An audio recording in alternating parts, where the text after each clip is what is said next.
As I begin, I'd like to introduce our panelists one by one. I don't know if you have your programs with you, but these are all distinguished guests, and they're very important to me because I handpicked everyone to be on this panel to explain this subject matter, which may be a little bit difficult for a lot of us that are in the entertainment business to comprehend. First off is Mr. Gary Lucchesi, President Emeritus of the Producers Guild of America. Mr. Lucchesi, Gary. Second, we have Ms. Lori McCreary, also President Emeritus of the Producers Guild of America. Third, we have Mr. Sam Klebanov, CEO of Cinezen, Blockchain Entertainment. Then we have Irina Albita from Film Chain / Big Couch, also a blockchain company. And finally, I have the great pleasure of introducing Mr. George Morris, one of the UK's top fintech lawyers in the blockchain space. So, welcome them. Thank you, everybody. You can take your seat. Before I also kick off this whole thing, I'd like to thank American Airlines for being the main sponsor for bringing Lori and Gary here to London. Without their sponsorship, a lot of these things can't take place, and because with their help and with the sponsors that we have, this event has been a tremendous success, not just for me right off the bat, but also for all the people who are going to be benefiting from it, which are the audience members today. Before I begin this whole blockchain discussion, it's really important that you pay attention to three things as we go along. First, is this conversation where it's going to lead you, is this information adaptable for what your needs are? Second, are you willing to adopt it? And third of all, is it going to be scalable? We're going to talk about all these issues, but in the back of your mind, I want you to think of it as snowflakes on an empty field.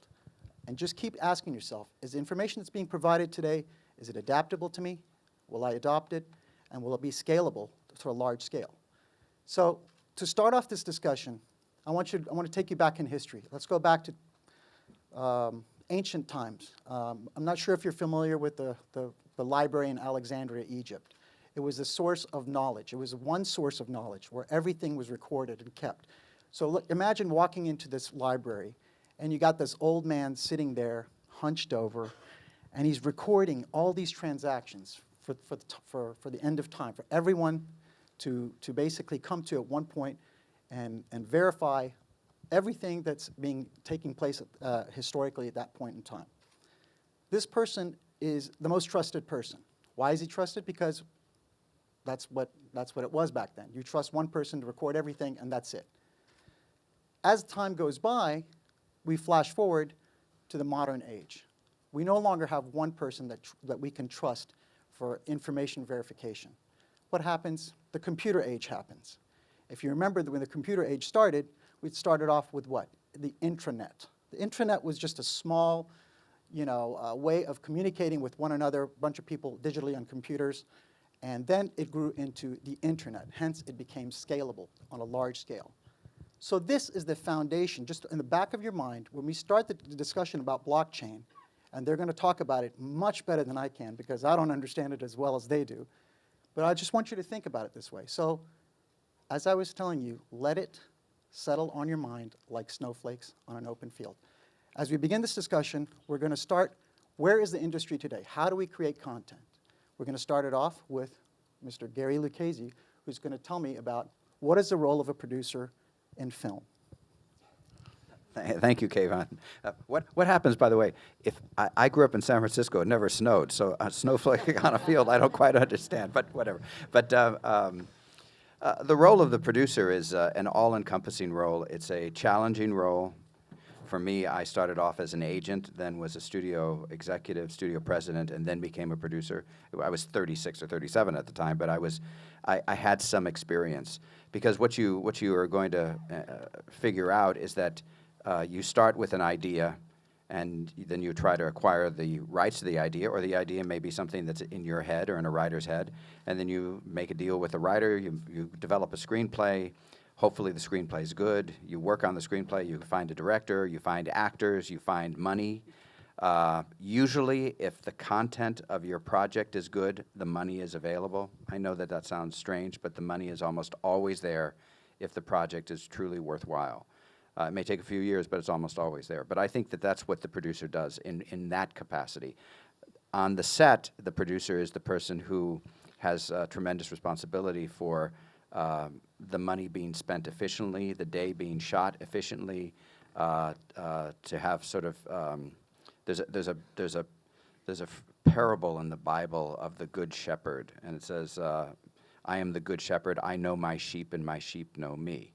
And I've always thought, you know, I'm not that religious, but I know the parable, and I always thought that that's sort of the role of a producer, to know you, the people that are working for you, and make sure that they know who you are. And that's a simple answer to a very complicated question. Right, and which is, I'm just going to walk us through it step by step, because we're going to get into the content creation aspect of it. And Lori is an expert in the area of television producing. So, Lori, can you distinguish between that and also in the world of television? Because in the world of television, the writer has a lot of power, correct? Well, in the world of film, because I come from film, as a producer, I was there to service the director's vision of the film. And in TV, the directors, because they come through 15 or so season, are there to service the vision of the producers. And sometimes the producers are writers, and sometimes the producers are producers. And I think the distinction is, on our show, we do 23 hours of television in 9 months. And normally we would do 2 hours for a film in a year. So it's a really great training ground. I wish I had started in TV somewhat. It's a really great training ground. You get used to making decisions really quickly. But really the producer and the showrunner is the steerer of the vision of the show. Hopefully you have more than one season, and you figure out how it's going with the audience and whether you need to make shifts and turns. It's really interesting and different in terms of a film, because the film is set and then you shoot it. With a television show, we have the opportunity to really change as times change and as things happen in society for us to respond to. All right, so walk me through the process of how a piece of content is created and eventually becomes something that is going to be distributed. So whenever you're trying to start a project, you start off with the IP. Once the IP is developed, you try to find the distributor right away, or is it something that you package and then move forward that way? Can you walk me through that process? I run a company called Lakeshore Entertainment, and we make mostly independent type films, but every film that we have made has had theatrical distribution through a major studio. So on a project like $1 Million Baby, which was our most renowned film, it was a screenplay that we developed. It was a screenplay that we started talking about the casting, Hilary Swank actually first, and then at a certain point, our partner, one of the producing partners, Al Ruddy, knew Clint Eastwood, and he brought it to Clint, and Clint said yes to the material and to direct it and to star in it, and with Hilary. And at that point, then we went to 5 or 6 studios. We ended up making the deal at Warner Brothers, which was Clint's home studio, but we thought we could make a better deal other places. And so basically, we had put the package together and then made the distribution deal and then sold the international rights to $1 Million Baby. $1 Million Baby is one of those Warner's films that Warner didn't control worldwide rights. We sold the international rights separately. So we almost always do that. Okay, so this brings me to another point. So let's say I'm an independent filmmaker. I've never been able to have access to people like Clint, or my content is not that great. I've come up with a script called $2 Million Baby, which was rejected by you, of course. And I want to try to get this thing out there into the real world, but I'm having challenges in trying to get it onto streaming video online services. And lo and behold, who do I meet? I meet a guy named Sam, who has created a company or a platform where content that you create can be set up and distributed worldwide. Sam, walk me through how blockchain, how this new technology, this new emerging technology can help me get my content out to the world. Well, I'll try to explain it in the least possible technical terms. And I'm very happy to participate in this event arranged by PGA and the Production Guild, because when I meet rights holders, and usually they are sales agents, when we discuss our platform, the most frequent response is not yes or not no. It is, we should get producers' approval, because this is a new technology and they need producers, the producers of the films which we are discussing, to understand it and to approve it. And it's great that the production guild and the producers guild is taken on blockchain. So why we need blockchain to distribute films?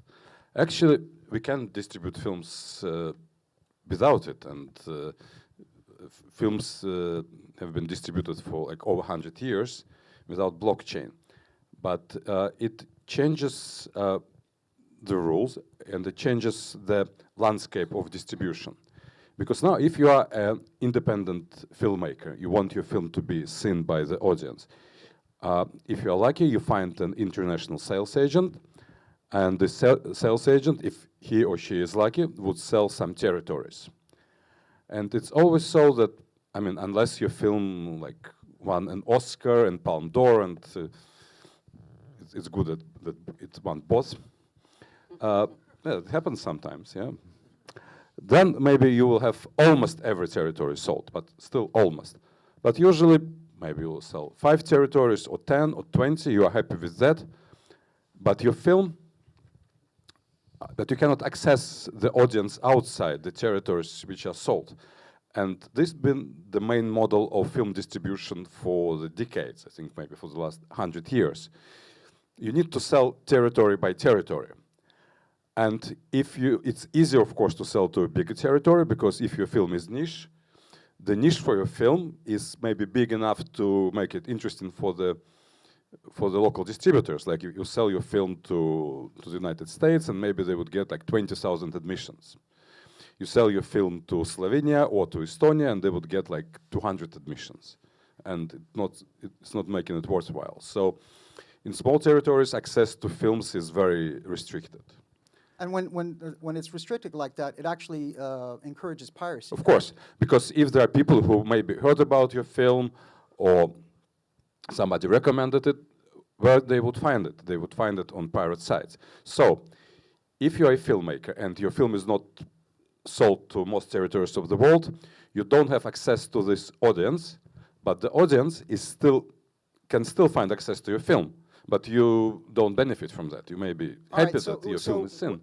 Basically, what you're trying to tell me is like this whole blockchain thing, because once again, I don't think it's really clear yet. Because yes, now let me tell you what blockchain is about. So blockchain is a utility which can connect your film to the audience anywhere in the world, both in the territories which are sold to local distributors or in the territories where there are no local distributors.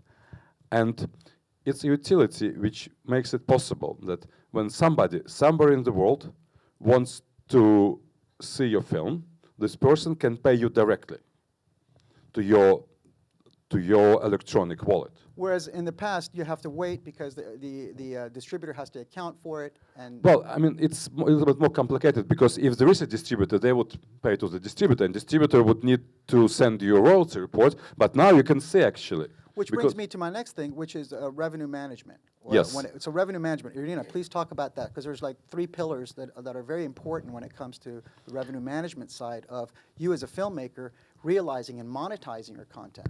And bear in mind, before we get into all these things, remember about the first thing I told you about the adaptability, and scalability, because the information that is being presented to you, think about it, is this going to be disruptive technology or is this going to be supportive technology? So.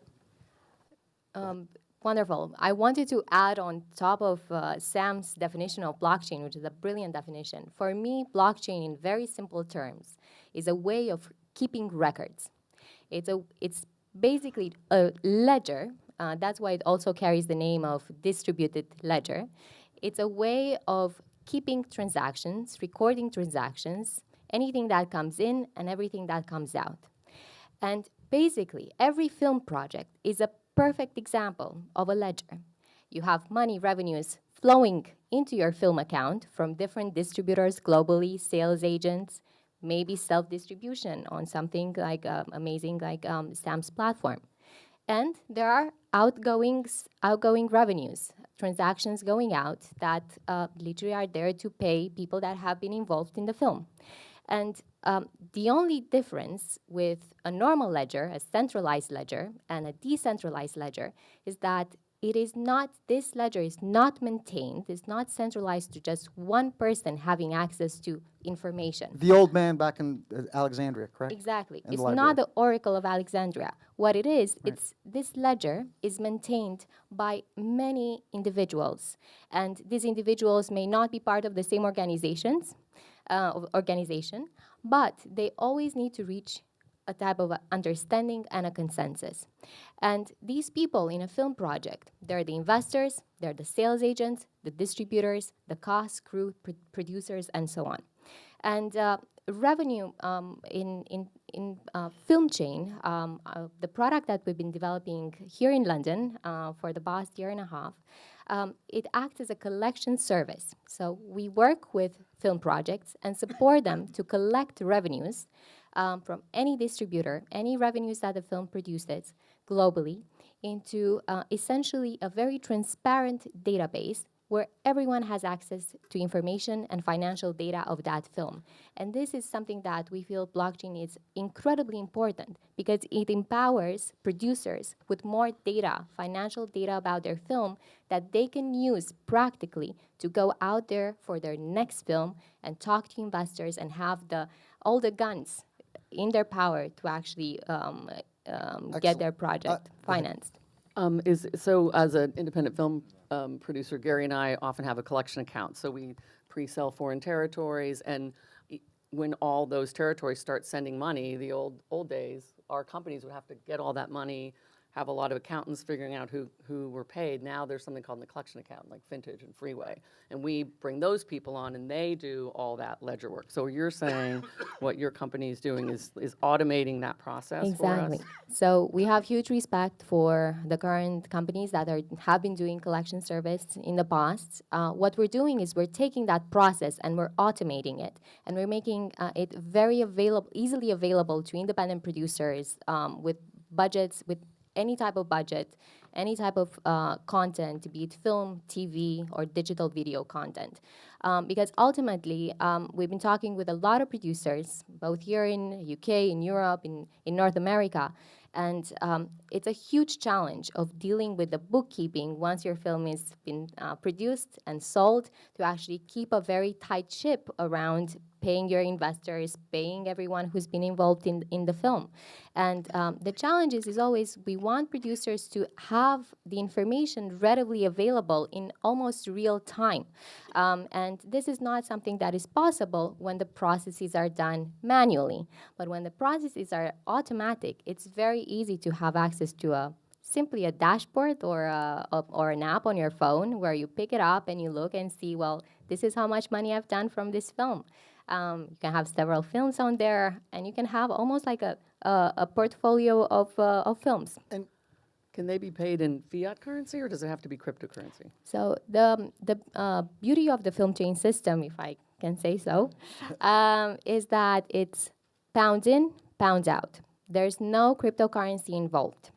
The way we run the system internally is, of course, we tokenize all the assets behind it. I always say, you can drive a car, but you don't need to know how to build a car. well, hang on one second right there. You said tokenize. tokenize, because a lot of people don't understand Yes. what tokenize means. So please define tokenize. Because So- I'm going to get to George in a minute, and he's going to tell me what smart property and smart contracts are, because we're about to start kicking out some terms that people don't understand. Well, should I talk about tokenization since? I'm talking Please about go. smart I do have contracts? a pretty good Go ahead, go ahead. definition. No, I want Irina to talk about that, but Perfect. I'm saying I want you to because I'll let as you the talk lawyer, now. I want him to talk about the smart contracts and smart property. So tokenization is the process of digitizing an asset of value, anything of value. In the film industry, we can think of the asset of value being the IP of a film. You take that and you assign to it essentially a code. Could be, you can think of it as a barcode. And that barcode allows you to be able to transfer ownership on this decentralized ledger, on the blockchain, to anyone else. If you didn't have it digitized, it would have to go through a set of series of legal contracts and all sorts of processes to actually transfer ownership. And of course, it has many applications, but the film industry is one that we're digitizing content and adding basically what we call tokens, but these are really codes, pieces of code that uniquely identify that content to it, making it incredibly important and valuable. So thank you so much. Excellent explanation, by the way. Can you talk, George? Can you talk to me about what smart property is and smart contracts? Because God knows I've signed some pretty stupid contracts in my life. So I want to know what the difference between a smart contract is and smart property and all the. Sure. Yeah. So I think the easiest way to think of it, excuse me, is to go back to the origins of the blockchain. So as many people know, the blockchain first came from Bitcoin, which came out in January 2009. And what the blockchain enabled on the Bitcoin network was to have unique digital assets. So as Irina said, this sort of tokenization. But the difficulty with Bitcoin and the fact that it sort of only really has one use case is the fact that the tokenization was in respect of the digital asset that didn't have any underlying at all. So all the Bitcoin network really can do is enable you to transfer Bitcoins from one wallet address to another in very simple terms. So that's a very useful and amazing innovation back in 2009. It enabled unique digital assets when before 2009 we just didn't have that concept. You could copy and copy and copy digital assets and spend them as many times as you liked, which meant that you couldn't attribute any value to them whatsoever. But now we have the blockchain from Satoshi Nakamoto, whoever he or she or they were, and that enabled unique digital assets. But that only gets you so far. It enables you to transfer Bitcoins from one wallet to another. What smart contracts enable you to do is something way, way, way more interesting than that. Now, if you think about what a contract is, a legal contract, really it's a state of affairs that's been written down by two or more parties, and they sign it, and then you can't change that state of affairs unless both parties, or however many parties are parties to the contract, agree to change that in future. So it's set in stone unless both parties come together and say, yes, we agree to change that. That's a written contract. Now, prior to the blockchain becoming this massive and amazing thing, there was no way to be able to code that, to be able to create a situation where you could have software that carried out a certain function that two parties wanted to carry out, because there was no way of being able to make sure that one party couldn't change that piece of software. Now, what the blockchain enables is that you can take this contract, take this code that says, we agree to do this, and then it automates that function through the software operating, put it onto a blockchain, and then that way, because it's on the blockchain, all the participants have to agree to change that code should they want to change it in future. So the blockchain enables you to have software that cannot be changed unless everybody who's a party to it agrees to change it. Now, the easiest example to think of in terms of what a kind of smart contract is, this isn't actually a smart contract, but and it's not on the blockchain, but it's a good way of kind of think about what they actually are. Imagine a Coke vending machine, vending machine. So it has software written into its code, into its system that says, if you put £1 in, you're going to get a Coke out, right? That's a contract that is executed via software. Now, it's not smart because it's not on a blockchain. It's just coded into the system that sits within the Coke machine. But the fact is that that's a contract between you and the vending machine owner to carry out, £1 in, Coke out. But Coke could come along and change the terms of that contract at any point. They could put the price up. But if you put that contract onto a blockchain and you were both party to that, they wouldn't be able to put the price up unless you agreed to it. Now, that starts to look quite a lot like a legal contract, but it's not written down. The slightly unusual thing about smart contracts, and all lawyers say this when you ask them a question about what a smart contract is, they say it's not smart and it's not a contract. There's two things, the reason for that. So it's not smart because actually, although it's an incredibly clever thing to do, it's an incredibly clever thing to code these things into a blockchain and to make that work. The fact is they're actually quite stupid in the way that they operate. So if you take the Coke machine example, you put the £1 in and it works or it doesn't. It says yes or it says no. Now, if you put the £1 in, it should always say yes. But imagine you got the coding slightly wrong, and if you put $1 in instead of £1, you would get a Coke out, right? That's a smart contract if it was on the blockchain that's been written very badly. But the fact is the smart contract can't make the human subjective decision to say, actually, although the code says this, that's not £1, and therefore I'm not going to execute this contract. It's this blind execution, and that's why they're not smart, because they will execute regardless of how they are written. And there's a very good example of a very bad smart contract that was written a few years ago on the Ethereum blockchain. It's an open source piece of smart contract software that went wrong, and someone managed to find that there was a problem, and they elicited $60 million out of it before people realized that the code had been written badly. So they're not smart. And also, they're not contracts because they're not written down at the moment. Nobody really knows what jurisdiction would apply in the event that they're being litigated against. They don't sort of form the very full form of sort of offer and acceptance intention to create legal relations that you would have in respect to the contract. I have a question because, and it gets to distribution expenses. One of the ways that the studios have been accused of exploiting producers is that quite often you would have a film. Let's say you made a film in the United States. Let's say you did Invictus, Laurie's film that she did with Clint Eastwood too, right? And I'm certain that when she looked at her profit statement, the international value for the movie was not significant because Warner Brothers had huge distribution expenses. It meant the amount of money to distribute the movie and to market the movie were very expensive. So the equivalent of that would be for your Coca-Cola machine, that you have this contract where you pay $1 for the Coke, and if you get the dollar, the dollar comes back. But the guy who owns the Coke machine might say, hey, I'm not giving you that dollar because it's costing me $20 to actually create a Coke machine that the Coke is in. So before I'm giving you anything, I've got to recoup my distribution expenses. So is that a part of the smart contract as well, defining exactly what the distribution expenses are going to be? Oh, so I would say it still comes down to negotiation between the producers and the distributors. Right. This is still done in a very human-based way. But what I would like to add on top of what George said, yes, smart contracts are quite binary, but they can be automated, making things incredibly cheap because you can have incredible economies of scale. And the one thing, for example, that is a very simple smart contract that is at the core of every single film project out there is a recoupment schedule. Before we actually go out and shoot a film, generally, you would have a legal document in place with a set of instructions that the producers and investors and sales agents sign all together that says, if this film actually makes any money, this is how we're going to split the revenues. And it's a very simple binary set of instructions. Investor one gets this amount and sales agents get this amount and so on. This can be coded and this can actually be put in a smart contract, making the technology incredibly powerful. I mean, transparent and also fair. But the In thing terms is, of- yes. one of the questions I have about this is like, so who gets to see that? I mean, you have contractual, people who can see it because they have the contractual right to see that information, other people who are beneficiaries. Could you please distinguish about that when it comes to the micropayments? So in terms of any film project, generally you have, everyone is a beneficiary. Anyone who's worked on a film and needs to get paid is a beneficiary.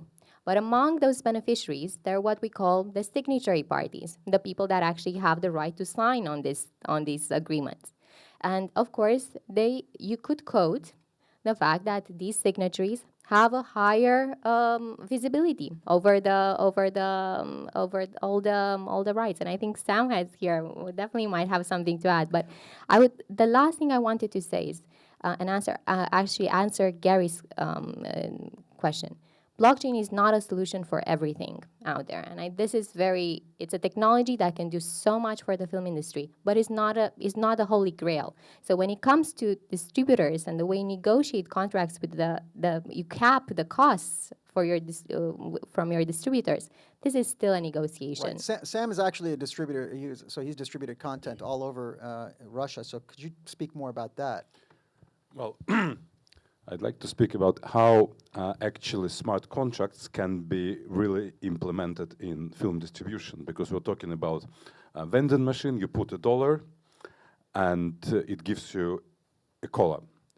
But what if you do a virtual machine, you put $1 or a token and it gives you a film?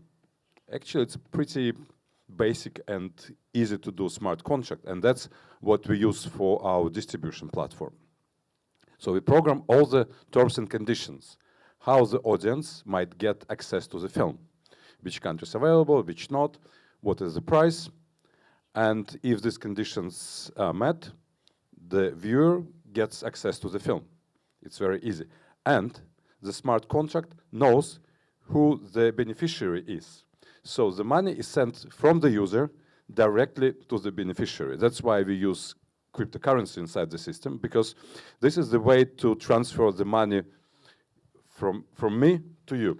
Okay, so one thing, I'm going to jump in right now. You said you use cryptocurrencies. Okay, Yeah. so the cryptocurrencies that are the prevalent cryptocurrencies, of course, are Bitcoin and Ethereum, correct? But when it comes to the number of transactions that you can conduct with this type of cryptocurrency, aren't you limited? Because the issue becomes scalability. If you have a larger audience and you have a larger pool, that's going to affect Yes, the of platform, course. correct? In the current state of technology, scalability is an issue because the throughput of Ethereum network is limited. I mean, we have a beta version. We don't have this luxury problem yet that we have too many viewers that would clog the system. But there are several technical solutions which we are studying now. They are very technical, but for example, there is a solution for so-called hybrid blockchain, when you do most of the transactions in the private blockchain, which is also pretty secure. Well, basically, any blockchain solution is a trade-off between three different parameters. It's scalability, security, and decentralization. And there is a theory that you can't maximize all three of them. You would need to have some trade-offs. So if you want to have maximum scalability and you cannot sacrifice security, you need to make the system less decentralized. So, for example, when we use Ethereum blockchain, it's truly decentralized. There are millions of computers using it around the world. If we build our own blockchain and we ask every content provider, every content owner to be a node in this blockchain, it means that we still have hundreds of computers in the network. It's secure enough to guarantee that everything is done, that the record is incorruptible and permanent. But then we can reach much higher number of transactions per second. And then we can, from time to time, synchronize our private blockchain with the public blockchain. Okay, I want to add something. Lori, did you want to say something? No, jump. But, well, okay, we all have questions. This is so exciting because we all have questions up on the panel. My question is, to both of you, actually, what part of what they're talking about so far, in your mind, is disruptive technology in the current system that we're in, and what part of it is supportive? Because you remember, because I see parts of this technology that could be highly useful and very, very important for people in the traditional film world. Whereas, So, yeah, I say it depends. I can see applications for anti-piracy, which is something Gary and I have been working on a lot when we were presidents of PGA about doing a fingerprint on film. So in essence, that's what the blockchain allows. But let's just say Gary gets the IP to $1 Million Baby, I get the IP back to Invictus. In order to use your system, we have to distribute our film on the blockchain, right? Absolutely not. Oh, okay. So we are not a distribution platform. This is very important to say. FilmChain is a collection service that allows the filmmaker to distribute the content however they want. How do we report to you where someone has seen it? Because it seems like if it's on the blockchain, it'll get reported. So what we do is we work with sales agents and distributors that, as in the traditional way of filmmaking, they just transfer fiat, pounds, euros, dollars into a collection service. And that's when we tokenize the process. I think it's a very One clear, second. When you say tokenize it, that means you have to come up with your own fiat currency that's going to work on that platform, correct? So we allow at the moment any currency coming in and any currency coming out. But if you want to tokenize it for your platform, you can create your own crypto for that. We're not going to get into the technical aspects of it, Yeah. of the other stuff, but you also have that option, correct? So Kayvan, I think there is a very clear distinction between the underlying value of blockchain, which is the distributed ledger technology, basically a ledger, and cryptocurrencies. At FilmChain, we only use the underlying value, the distributed ledger of blockchain. We do not use cryptocurrencies. Great. And you can have Great. viable solutions for products on using blockchain without the cryptocurrency. Everybody's chomping at the bit to make a comment, so you guys jump in. Well, Go can ahead. I add something? Well, because our platform is B2C, actually, we think that cryptocurrency is a great tool. Because, as I said, it's the only way for you to pay directly to whoever owns the rights. Without first, for example, if I'm a traditional platform, and Irina is the rights holder, and you are the audience, you would need first to bring all your money to me. I would collect them. I would send Irina a report. She would have no way of verifying my reports. And as a distributor, I received so many reports. And to just get a PDF or an Excel file, how do you know it's true or not? You don't. Then she would send me an invoice and pray that I would pay it in time. Maybe I will, maybe I won't. Here, in the decentralized system, you don't need me to pay Irina. You just send the money direct to her. But me as a platform, I provide you technical service. So at the same time, the smart contract sends a little bit of money to me too. But we don't need to pay each other or to invoice each other. But that's not all. Because, for example, you have a film. And at some territories it's sold, at some territories it doesn't. It's not so, it isn't. So you want to reach the audience. How do you reach the audience? How do you reach the audience in Russia or in Philippines or in Sweden? You don't know how to reach them. You need somebody to influence the audience, to facilitate the sales. So you can actually program into the smart contract how you would incentivize people who via social media or in any other way who would push your films to the audience, who would sell your film to the audience. So you can create a lot of influencers, you can create incentives for them, and the smart contract would send them a little bit of money too. So basically, you create, sometimes people say blockchain is about cutting middlemen. But sometimes you need middlemen, because you need middlemen to reach the audience. So blockchain is about creating transparency and fairness in your relations with the middleman. One of the things that I'm sensing, and again, I'm probably the least knowledgeable of this group when it comes to all of this, but it seems to me that if you have a traditional film that needs to be exhibited in a theater, you're asking for trouble. Because whoever is collecting the money can do all kinds of things with the money once they have it in their hands. They can pretend that they didn't get as much money as they really did. They can choose to delay the payment. On the other hand, I think what you said before, Sam, was if you are being paid and you're sending somebody a film, in other words, if it's streaming or somehow you can, you know, I'll pay you $1 and you'll send me a movie, then that transaction seems to, without somebody in the middle, that seems like blockchain might really benefit that. But I think the moment you bring in this third party, the moment you have the Coca-Cola machine, you're asking for big trouble, because whoever has that machine, the money's going into his pocket or her pocket first, and they can say the machine broke down and we've got all these expenses, or they can say somebody stole our machine.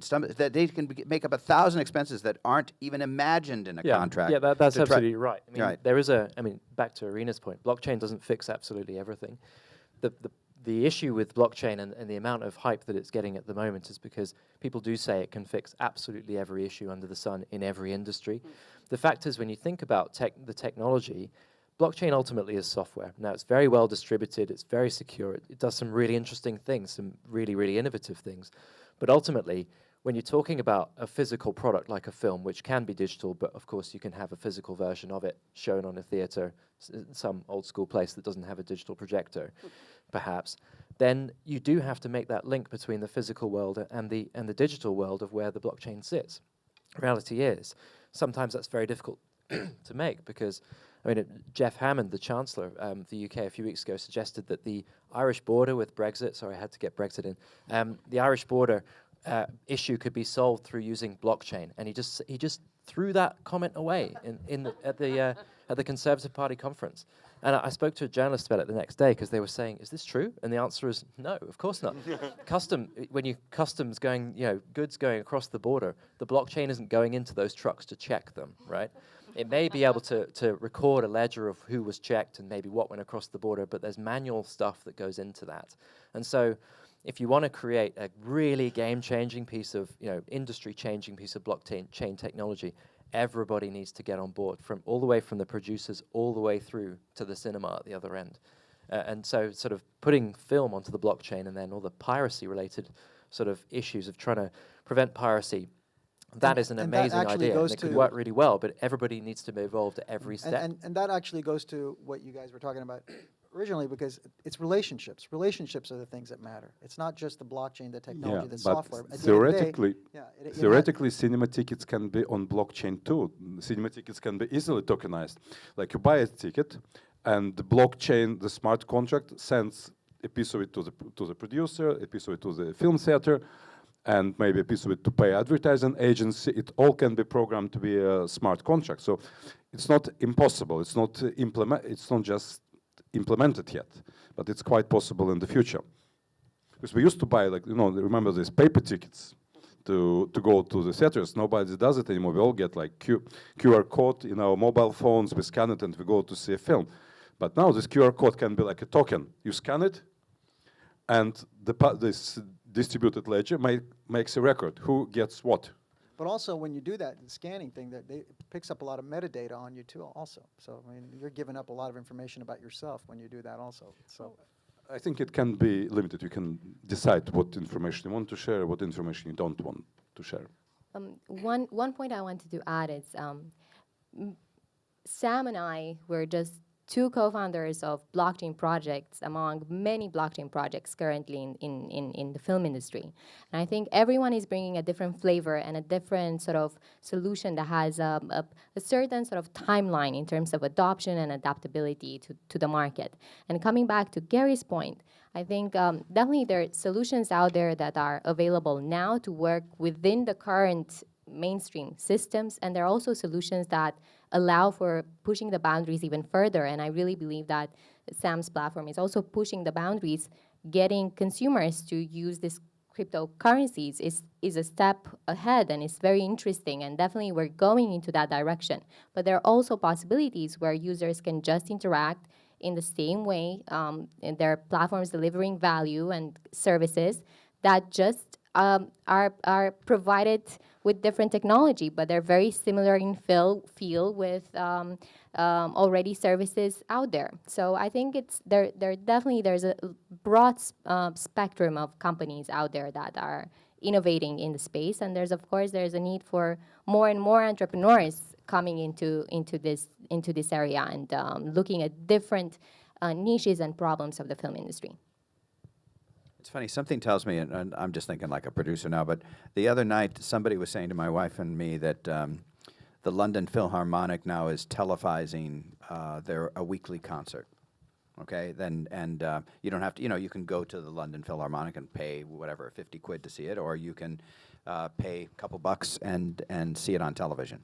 So that would be an example of the London Philharmonic is its own corporate entity, and they have their own musicians and the conductor, that they could create some sort of blockchain enterprise where they could solicit viewership, and the money could go directly from the viewer to the London Philharmonic, and the first violinist gets a check every week for the broadcast, and it would cut out a middle person who probably would say, well, we'll give you a guarantee, but it's probably not the same, and they probably don't get paid exactly the same, but they could say, oh, it's on the BBC, so it gets many more million viewers, but at the same time, all the London Philharmonic would have to do is do some advertising, and people could access it via the internet, and it could be kind of a seamless way of the blockchain working. Is that correct? Is my head understanding this properly now or not? Well, yes, actually, it's quite possible, and we are having these discussions with rights holders who say, okay, you would pay us, but we also need to pay royalties to the producers, and they, in some cases, need to pay royalties to the script writer or to the director. Can you make it all automatically? So basically what you do, you send the money from your smart contract to another smart contract, which sends it to some other people, but one of the recipients also puts a smart contract which distributes the money further. So you can have as many branches as you want, and you can reach, like, if the head of lighting department should get like 0.1% of the revenues, and there are actually projects like that, where everybody is entitled to receive a little bit of the revenues, actually you can include hundreds of people in this revenue stream. It's all quite possible. I think this is a really great thing. On a couple of our projects, we've given our heads of departments a piece of a point. It's just a nightmare to do the computation on it. So if it was completely Exactly. automated, That's what's so give. smart about the smart contracts. No, absolutely. And Laurie, this is exactly the reason why we started the product and film chain in the first place. We worked on several films with a different company that myself and my co-founder Maria ran, where basically we would get film crews to become profit participants in the projects they were working on. And we worked last summer. We were very fortunate to actually work on a BFI and Creative Scotland-backed project where over 60 members of the crew were profit participants in that film. It was a challenge to get the current state of the art accepting 60 extra beneficiaries on the recoupment schedule and in that collection account system. So the only way we could do it is to actually create a product ourselves that would allow for hundreds, thousands of beneficiaries on a film projects to actually recoup their money. And it comes back to micropayments.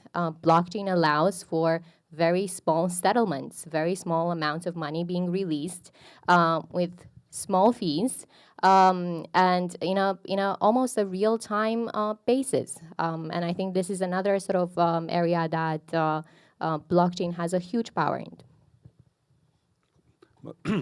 Also, there is another case of using blockchain. You know, there are a lot of classic films which actually returned to their directors because the companies which produced them has gone out of business. There is there are no producers left. So in many cases, the directors received the rights for their old films back. So they're sitting there, they have films, but they don't know how to reach the audience because either they would need to go all this kind of cycle again to find a new sales agents. The sales agents would struggle to sell old library titles. Distributors don't have money to buy them. So it will make no good. But if the directors can put their works on a blockchain-based platform. So you're talking about timestamping now, right? Yeah, but also, as I said, direct payments. So the user can actually, the viewer can actually pay directly to the creator of the film. And we are talking to several directors who would be very happy to give us their films because this is kind of their retirement fund. They have their old films, but it's very hard to monetize them. And now we can tell to the audience, okay, you like this director? Here are his entire collection of films. Watch it, and you know that by watching his films, you pay directly to your favorite director. That's, I think, is a great thing. Okay. Well, this brings me to, I'd like to talk about the other uses of blockchain and how it supplements. Because some of the discussions we had here were about the disruptive elements of that technology. I want to talk more about the supplemental, because you actually touched upon it, timestamping, which is how you can, the moment you can create a blockchain that can protect your copyright by putting it out there. Can you talk about the positive applications from that perspective, George? Yeah, it's a really interesting question, and it does lead to a lot of really, really interesting possible use cases for this type of technology. So a good way to think about it, before we go into film specifically, perhaps to think about a very simple use case that someone's already got to market. So there's a company called Everledger that is a company that's been set up, it's been running a few years now, and it uses the blockchain to record the provenance of diamonds, physical diamonds. So essentially each diamond has a registration number etched into it, very, very small. And what they do is they record that registration number from when it is cut all the way through to when it's sold, and then the blockchain records that every step of the way. It's basically like supply chain management for diamonds. Now, the way that's possible is because of the fact that you can stamp these diamonds with these tiny little numbers. And what that means is then you can guarantee the provenance of it, you make sure they're not blood diamonds, and you can make sure that they are exactly what they say they are. And that's a very simple use case. It's a very successful business. They're one of the earliest blockchain startups in the UK. They've done very well. And you start applying that to the film industry and start thinking about applying that sort of stamping of the registration number into a digital asset. It's slightly more difficult, but the concept is still the same. So if you want to control the distribution and the content consumption in the film industry all the way through from cradle to grave, you have to go right from the start, and you have to effectively tokenize these assets, these digital assets, right at the beginning when they're created, and you do that by having within the digital content that's created, you have a way of being able to tag it. In the diamond industry, it's that little number that's etched onto it. In the film industry, there are ways of doing it in the code itself of the file, and then that is then recorded on the blockchain. So you create the content, it's recorded on the blockchain, then it gets distributed, and each instance of the distribution is recorded on the blockchain, and then it gets. I'm not so familiar with what happens after that, but it gets consumed after that, and perhaps you could have an instance where, if it's on the blockchain right from the start, you could have every single view of that content being recorded on the blockchain. And it could have, and we were speaking about this earlier, this concept of even the industry being able to understand when people stopped watching it, when they started watching it, how much they watched it, whether they're watching it over and over and over, or whether they bought it and never watched it. And then you start having not just the ability to be able to control the content, but start being able to understand how people are actually consuming it. Which brings me to my next point, because in this kind of scenario you're talking about, you can actually create content and have it curated for a certain group, and and also find a way, for example, to reward those people who actually like your content, and use that metadata for other things. Correct? Right, because I think in today's world, when we find ourselves in a huge sea of content, curation is key to reach the audience, because the audience can't be left with, alone with this unstructured and chaotic pile of films. So you need to find these curators, and you need to find incentives for these curators. And as I said, blockchain makes it very easy. So if, for example, in our system, any one of you can curate content to become film distributor and to become this kind of part of value chain. I used to be a distributor for 20 years, and I bought a lot of films. My main market was Russia and former Soviet Union. And I was always very proud of being able to bring these great films to the audience. But it also hurt to know that there were a lot of other very good films which I saw and which I loved, but which I couldn't bring to the audience because I had a limited budget. I had to figure out which films would have better chance of recoupment. And even if I wanted to share these discoveries which I made on film festivals and film markets with my audience, I couldn't afford it. And the same situation with all the distributors. And in every country, there is a handful of independent distributors. The smaller the country is, the shorter is the list of distributors. And if none of them is buying a film, then you as an audience don't have access to it. But now, as curators, you don't have this kind of budgetary limitations. You can just pick up any film which you like, which is available in this blockchain distribution space, and offer it to the audience. But the big challenge you have is marketing. I mean, marketing is everything. So your marketing becomes very niche because your audience, or your curated audience, is the one that's pushing it out.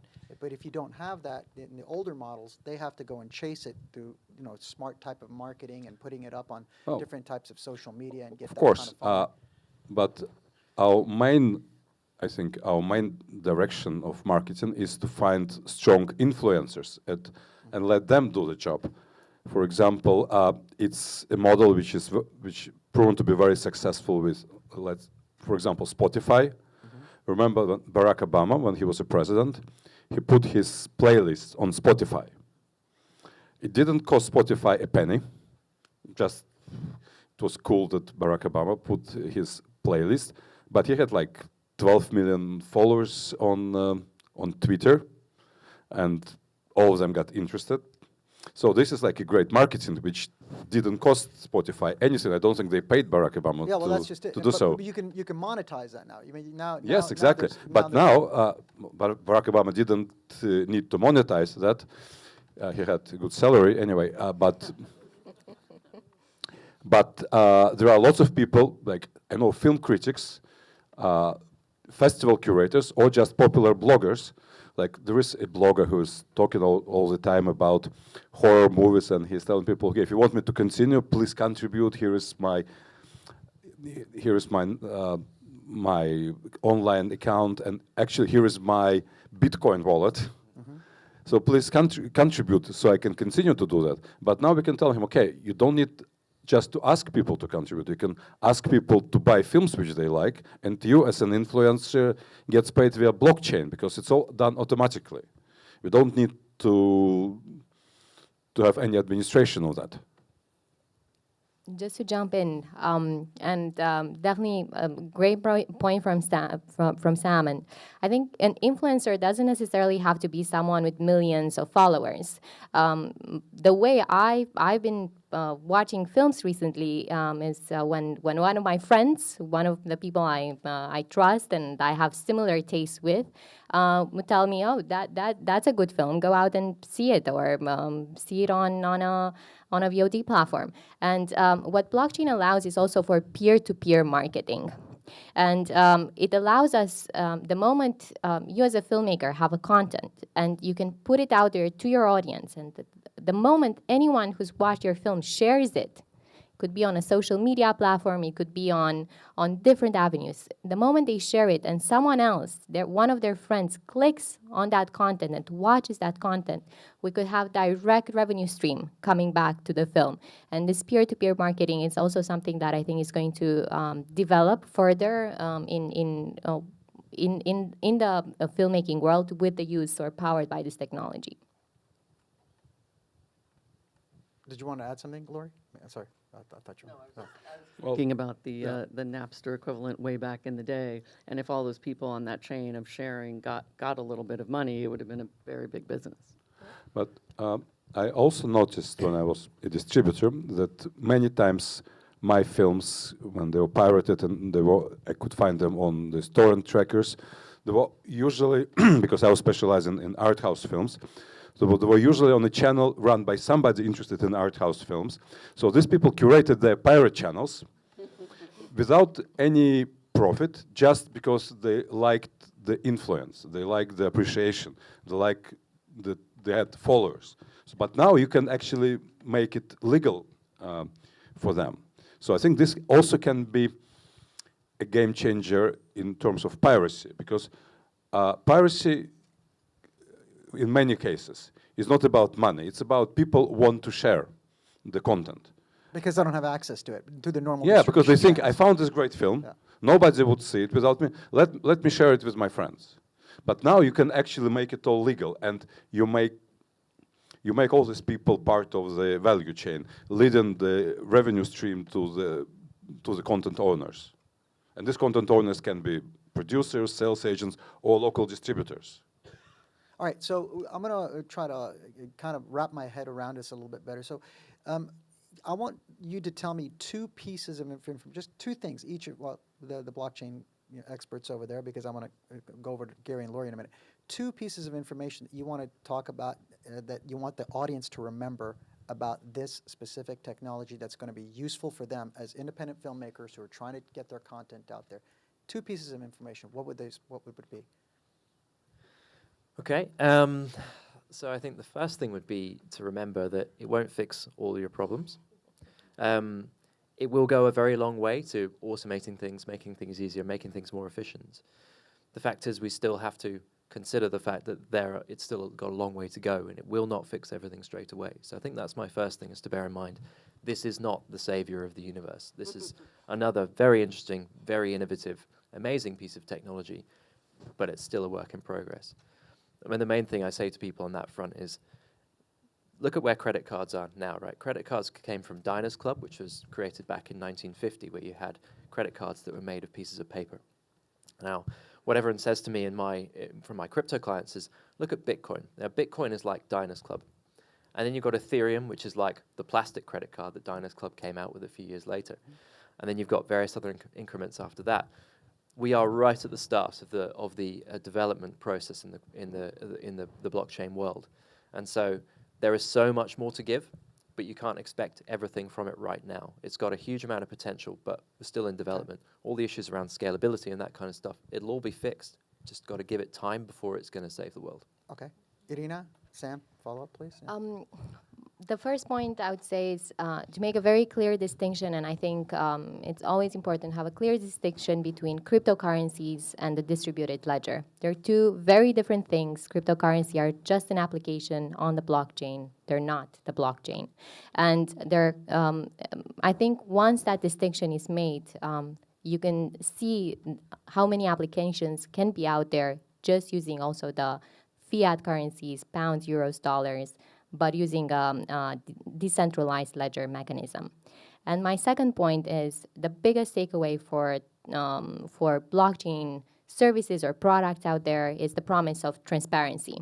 And I really believe in that. I feel that there's a huge amount of potential in the film industry to make certain aspects of the filmmaking process more transparent and to empower filmmakers with more data about their around their films.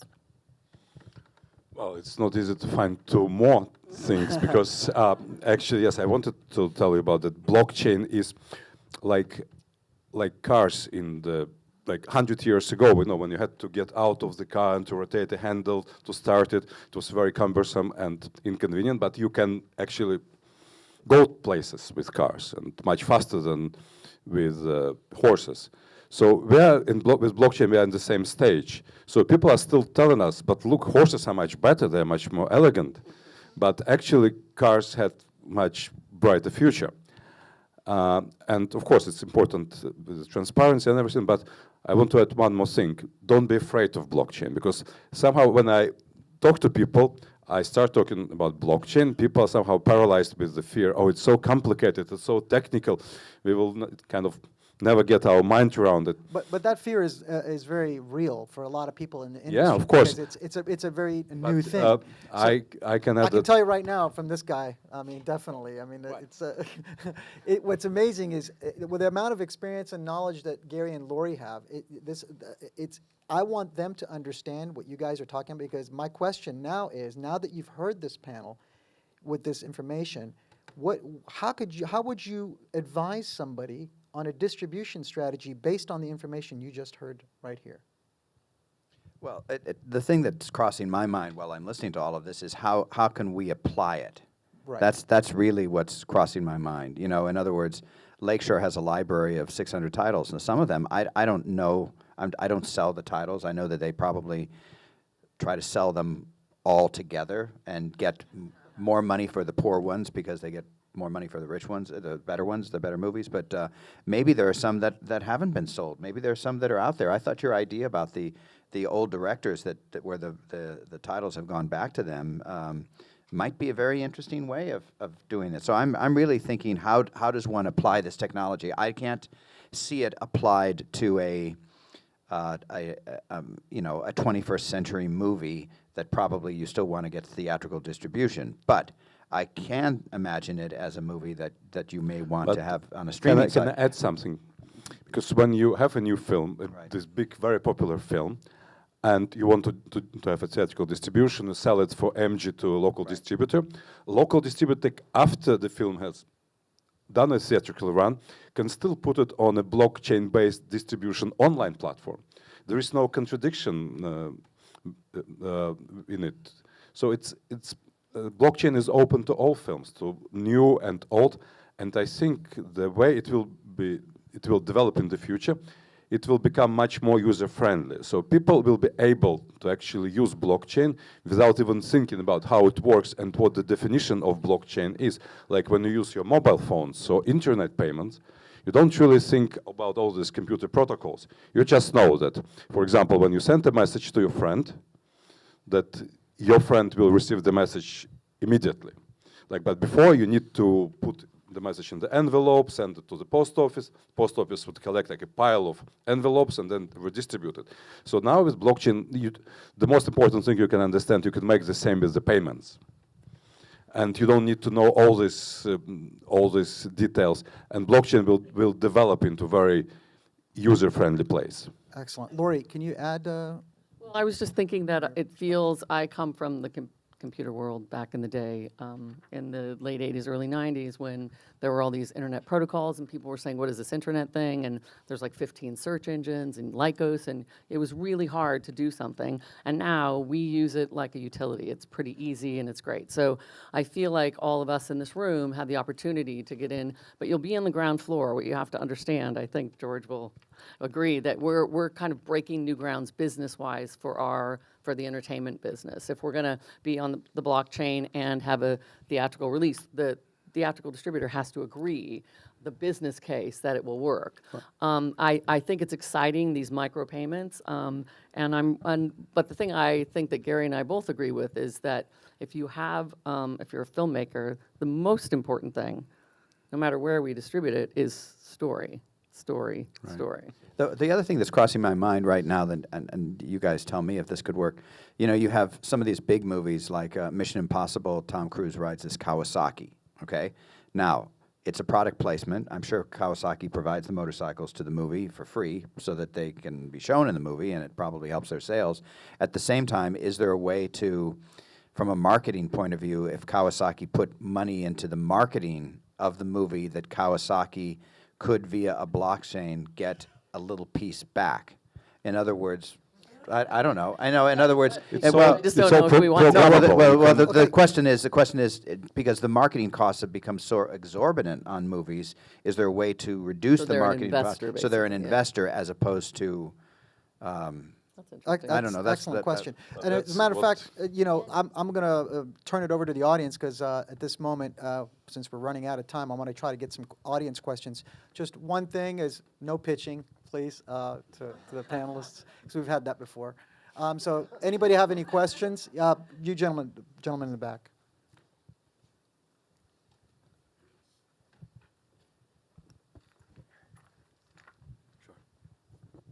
Hi. I just wondered, with the traditional collection agency, obviously you pay a setup fee and then 1% or whatever it is for them to collect and distribute your revenues. With the film chain, do they take percentage or a fee to collect revenue and then distribute it through these smart contracts? Very good question. So the one thing that automation brings, as I mentioned before, is economies of scale and makes the process much cheaper to deliver. Currently at Film Chain, we don't charge a setup fee, which we found, especially for independent film projects, was sometimes prohibitive. But yes, there still exists an ongoing commission that is charged because that is running costs for basically administering all the funds and making sure that the system goes out smooth. But generally, there's also something that, not to forget, there's also transaction fees. So every time a collection service would release a settlement funds to any beneficiary, there would still be a per transaction cost, which on our system, it doesn't exist. It's zero. And what is the film chain percentage or So it's comparable or smaller. to what? Comparable, so 1% or smaller to comparable to the current state of the art. Oh, so 1% or smaller. Yes. Okay, smaller hopefully.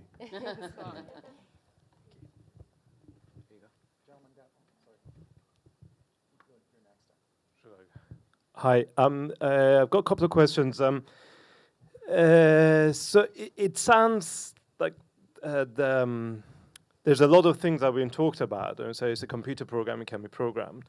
But then how tailor-made each project does it have to be? And is that really a practical way of approaching a market on a larger scale, given that the proportion of the market that it covers is still quite minimal? And how do you consider that speed to grow in order for it to be sufficient enough so that it would be self-sustaining? And how adaptive can it be? The example with the Coke machine breaking down, you really need a dynamic program so that it can take in all the new eventualities of the film. Could these be in a worthwhile, in a practical way applied? The other thing is just about online fundraising for projects. Has there been projects that are planning to use blockchain, i.e. all the contributors including the crew, would be part of a blockchain contract? Thank you. So just to take the first question, I think this point around the flexibility of the arrangement, it kind of goes back to the point I made about whether these smart contracts are truly smart. So I used a fairly straightforward example, and I think at the moment, the sort of state of the art with smart contracts is that they are quite binary. They do one thing or they don't do one thing, and really they're not able to make a choice. Now, in my world of sort of written contracts, not every single clause is a yes or no. It's not a binary option. Quite often you use terms like reasonable endeavors, or we use, reasonable expectations, or, within a reasonable period of time. And all these things are based on this concept of reasonableness. And really, that's only something that can be determined by reference to a person deciding what is or is not reasonable. The man on the street is the sort of reasonable man test in English law. And at the moment, smart contracts can't provide a subjective analysis as to what's reasonable or not. And so, at the moment, there is definitely a situation where something they're not necessarily smart enough to be able to do just a yes or a no. Now, I'm sure there might be a difference in opinion on the panel because there are people on here who actually work in the smart contracts industry, actually coded this stuff. But one thing that's really interesting for me is that ability to be able to build in a little bit more decision-making functionality over time. So these blockchains are incredibly malleable, and so you can imagine a situation where your smart contract isn't just a yes or a no. It's a piece of AI that can make a decision based on certain factors out there in the market. It looks at the market, decides what everything's doing, and the decision that it's been given, it can make a choice based on various different factors. That sort of basic AI type scenario. And as AI develops more, it could be really interesting to be able to automate an entire written contract without having to go back to a human to be able to do that. Now, that's quite a scary thing for me because that's my job, but the fact is that is in the art of the possible at the moment. That could be something that comes up in the next few years, to be able to take into account the shifting sands of business and distribution of content and all those other things. I think we have another question for that gentleman over there. Yes, with the white shirt, please. Thank you. Hello, and thanks to all involved for what's been a fascinating afternoon. We're talking about one sliver of a sector to which this technology can be applied in human endeavour. But already what's coming into my mind is tens upon billions of microtransactions in this sector alone. That sounds to me like a lot of computing power, a lot of hot servers, and a big kick in the guts to the environment. Is there anybody who'd like to make a comment on that? Oh, wow, that's a good one. Fortunately, we are not using Bitcoin blockchain to facilitate transactions. There is a very fast development. There are lots of other algorithms which are much more environmentally friendly. Even mining Ethereum is much more environmentally friendly than mining Bitcoin. But there are even faster ways of doing that. There is a new system called EOS, which is, I think, controlled by only 7 supernodes. It's a very fast developing technologies. So I'm sure that what is so frightening about Bitcoin, that they use more, I think they use more power, electric power than Portugal. It will be a thing of the past. So Every time you see that statistic, it's a different country. Yeah, I've heard Ireland, Liechtenstein, Iceland. I mean, we act for clients who are building new blockchain solutions, entirely new blockchains that are designed to be mined on very, very small devices. So the Internet of Things, this concept of having very small devices that can talk to each other, create a network that can do incredible things. If you can build in a blockchain whereby very, very small processes can actually start mining the transactions on those blockchains, we're in a very different world very quickly. The fact is, it's absolutely right, the Bitcoin blockchain is incredibly inefficient, and the reality is, it doesn't do much apart from make some people a lot of money and make a lot of people not a lot of money. So we do need to move away from that, I totally agree, but people are working on that right now. Any more questions? Any more questions? I can't see anything. Oh, yeah, sorry about that. Sir, back there. It's kind of hard for me to... Yeah. Hi, I was hoping the panel could talk a bit more about how, because I didn't really understand until a few weeks ago that blockchain can supplement the traditional film economy. It's not binary. blockchain can be a ledger over here as well as traditional rights being cut up over here. The thing I'm slightly confused about is about the nature of blockchain primarily being used for those transactions that happen on P2P networks, and if you think there is a way for content to exist on P2P networks and have blockchain transactions behind it alongside traditional film economy. I mean, is there a world where that exists, where traditional rights holders are happy for blockchain to be operating over there with on P2P networks? Does that make sense? What do you mean by P2P network? That you can just put a film like out there in the free and people would just freely copy it? Because there is a project like that, I think, White Rabbit, and the idea is that you can watch a film from basically where you find it, and then you can voluntarily make a contribution via blockchain to the creators of the content, if the creators of the film would, or owners of the film would kind of connect it to the system. So there are projects like that too. And I mean, yeah, sorry to interrupt, but yes, I do mean that, but I also mean, that's what I want to get a better understanding of. I mean, BVOD and like what else can blockchain fuel that currently doesn't exist in the film economy? You have obviously the fact that it's an open ledger and new ways for collection accounts, but in terms of the audience transaction, where can that exist beyond what's already out there? well, we are working on a BWOT, on a transactional online-based distribution system. It's also essentially P2P because the viewers pay directly to the content owners, and there can be many different content owners. The same film can be controlled by dozens of companies in different countries. But also, as I said, I think it's quite possible that in the future we'll see cinema tickets sales on blockchain. It's quite natural thing because this is the way that you can really make it transparent. Well, this is what blockchain is about. It's about transparency, and you can get your money directly from every film goer, from every ticket sale. member of the audience. Yeah, and every ticket sale will be immediately accounting for it. Laurie, you wanted to add something, I think. Yeah, Oh, no, right?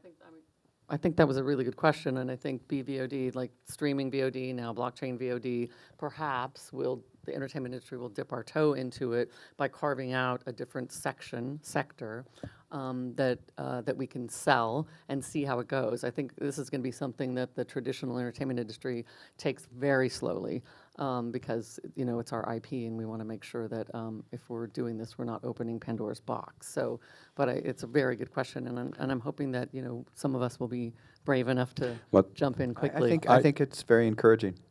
Well, I think in the future we'll only see mostly just two ways of distributing films, either in the theaters or online, because TV is buying less and less films. But also I've heard about projects which want to put TV sales on blockchain too. It's also quite natural thing. And I think it will be common, but either you go and see a film in a theater or you watch it online. And both segments can be tokenized and put on blockchain. Okay. Any more? Oh, yes. I'm gonna give her my mic. Thank you.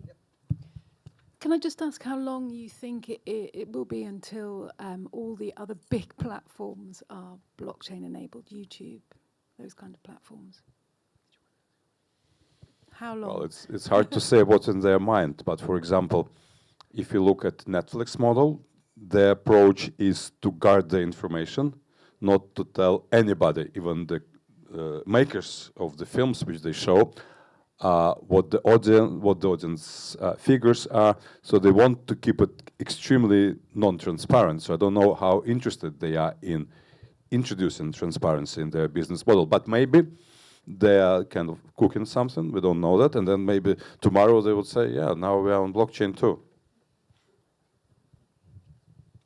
I just think it's a great thing for producers to push for the transparency, because one of the things that we've lost in recent years, is the ability to really understand who's watching our film or TV and how many, depending upon where it's being shown. And so I think that it would be a really great thing for this to... Actually, that's what we want to provide to the to the rights holders, very comprehensive statistics and data about who is watching, how is watching, about time stamping, and so on.